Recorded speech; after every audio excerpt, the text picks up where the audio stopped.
Zee 24 तास एक पाऊल पुढे.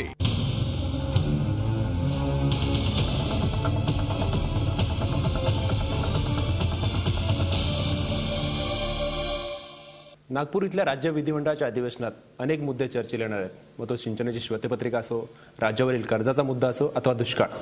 परंतु एक मुद्दा या अधिवेशनात कदाचित चर्चेला येणार नाही, तो म्हणजे डॉक्टर बाबासाहेब आंबेडकरांच्या स्मारकाचा.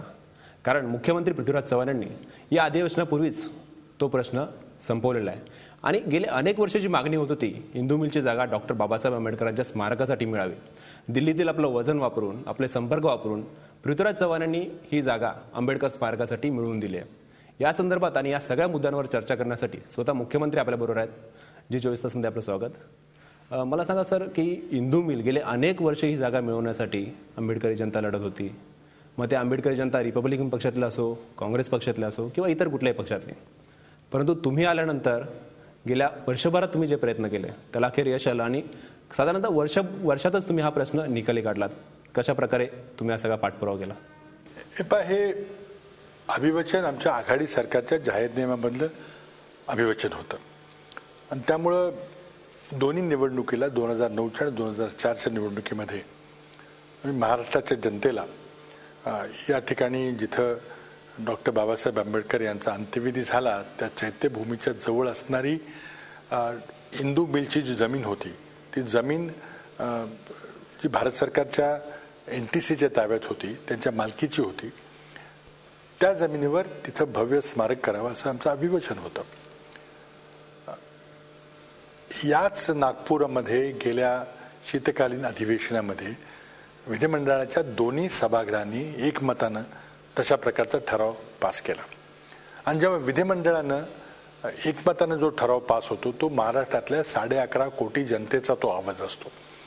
आणि म्हणून तो ठराव घेऊन गेल्या वर्षी 31 डिसेंबर 2011 रोजी एक सर्वपक्षीय शिष्टमंडळ घेऊन मी दिल्लीला गेलो. पंतप्रधान आणि वस्त्रोद्योग मंत्र्यांची आमची चर्चा झाली.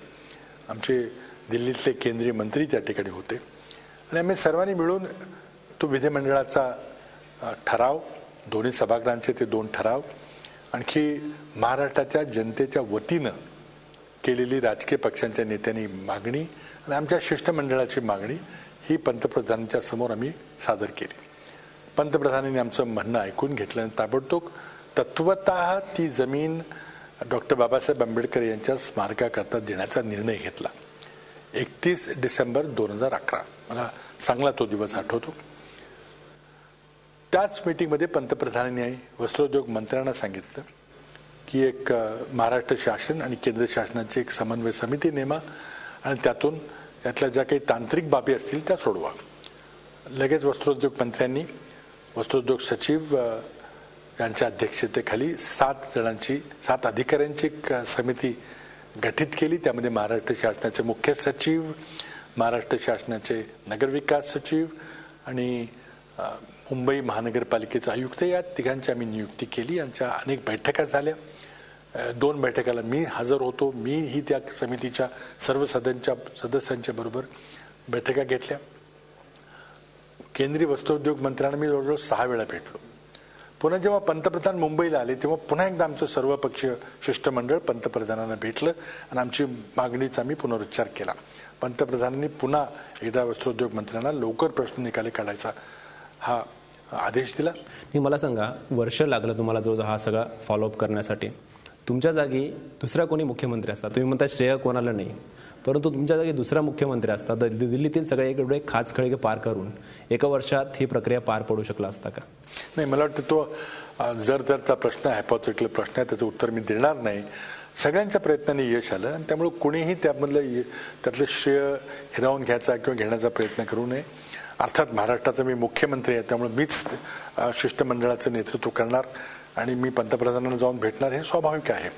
मला वाटतं हा प्रयत्न प्रत्येकाने प्रामाणिकपणे केला आणि आतापर्यंत जे प्रयत्न केले त्या सर्वांचा उपयोग झाला. आता जागा मिळाली, आता मुख्य मुद्दा जो आहे स्मारक बांधण्याचा, राज्य सरकारचा काय या संदर्भातील हे असेल, आराखडा असेल? मला वाटतं स्मारकाचं स्वरूप काय असेल? काही दिवसापूर्वी रामदास आठवलेजी भेटले, काही इतर विशिष्ट मंडळ भेटली, त्यांनी आग्रह केला होता की कसल्याही परिस्थितीमध्ये हा निर्णय करा. मला स्वतःला वाटत होतं कदाचित आणखी वेळ लागण्याची शक्यता आहे, परंतु निर्णय झाला. आणि रामदास आठवलेजी म्हटले की लवकरात लवकर 5 वर्षाच्या आत तरी स्मारक पूर्ण झालं पाहिजे. मला वाटतं 5 वर्ष थांबायची गरज नाही, आपण आणखी लवकर कमी वेळात करू. महाराष्ट्र सरकार हे स्मारक बांधण्याकरता कुठल्याही बाबतीमध्ये मागे पुढे पाहणार नाही. पण माझी स्वतःची कल्पना आहे की एक आंतरराष्ट्रीय दर्जाचं स्मारक झालं पाहिजे. त्याचं डिझाईन असलं पाहिजे, ते आंतरराष्ट्रीय स्पर्धेतून आपण करूया. कुठल्याही प्रकारचा त्यामध्ये मी वाणिज्यिक वापर, व्यापारी वापर करणार नाही. आणि अजून प्रेरणा मिळत राहिली पाहिजे, फक्त महाराष्ट्रीयन जनतेला नव्हे, देशातल्या जनतेला नव्हे, तर आंतरराष्ट्रीय ज्या ठिकाणी अशा प्रकारचा समतेचा लढा चाललेला आहे त्या प्रत्येक माणसाला यातून प्रेरणा मिळाली पाहिजे. सर, तुम्ही आंबेडकर स्मारकाचा विषय तर संपवला जागेचा. दुसरं एक स्मारक आहे छत्रपती शिवाजी महाराजांचं, ज्याची बरेच वर्षांपूर्वी घोषणा झाली होती. साधारणतः 2008ला जागाही बघून निश्चित झाली होती, परंतु पुढे काही अडचणी आला. आता सध्या तो विषय कुठल्या स्तरावर आहे? नाही, मला वाटतं तोही विषय तितकाच महत्त्वाचा आहे. कारण काँग्रेस पक्षानं आपल्या जाहीरनाम्यामध्ये घोषणा केली होती, निर्णय केला होता, मागच्या मुख्यमंत्र्यांनी तो निर्णय केला होता आणि समुद्रात एक भव्य स्मारक करायचा निर्णय घेतला होता. मी सुरुवातीला पर्यावरण मंत्र्यांची पुन्हा चर्चा केली, कारण समुद्रामध्ये काही काम करायचं असलं तरी पुन्हा CRZची अडचणी येतात. परंतु मी जो स्मारक होतं ते कशा प्रकारचं स्मारक राज्य सरकार करू इच्छितं याबद्दल मी केंद्रीय पर्यावरण मंत्र्यांची चर्चा केलेली आहे. त्यामध्ये अनेक परवानग्या आपल्याला लागणार आहेत. नेव्हीची परवानगी लागणार आहे, अंतर्गत तिथं समुद्रामध्ये ज्या केबल्स टाकलेले आहेत, इंटरनेटच्या केबल्स आहेत, टेलिफोनच्या केबल्स आहेत, त्यांची मान्यता लागणार आहे. त्यामुळे सुरक्षेच्या दृष्टीने आपल्याला पाहावं लागणार आहे. खूप मान्यता आहे. ज्या मान्यता लागतील त्या आम्ही घ्यायचा प्रयत्न करणार आहे. एक आरेखन एका आर्किटेक्टच्या फर्मकडून घेतलं होतं, ते PWD खात्याने केलं होतं. PWD खाते पुन्हा त्या आर्किटेक्टच्या बद्दल चर्चा करून ते काम त्यांनाच द्यायचं का दुसऱ्या कोणाला द्यायचं, परवानग्या मिळवायचं काम कोणाला द्यायचं, ही जी चर्चा चालू आहे. मी त्याबद्दल आमच्या बैठका झाली, तो निश्चितपणे तो करू. खूप त्यामध्ये परवानग्या लागणार आहेत. दुसरा विषय अजून एक स्मारकाचा गाजतो, तो शिवसेना प्रमुख बाळासाहेब ठाकरे यांच्या आणि सध्याच्या शिवाजी पार्कवर जो चौथरा त्यांच्या अंत्यसंस्कारासाठी आपण काही अटींवर दिला होता त्यांच्या अंत्यसंस्कार करण्यासाठी.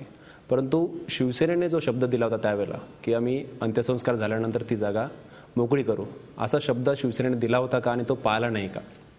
मला वाटतं असं आहे की त्यावेळेला जेव्हा अंत्यसंस्कार कुठं करायची चर्चा झाली, एक गोष्ट निश्चित होती की झी 24 तास एक पाऊल पुढे.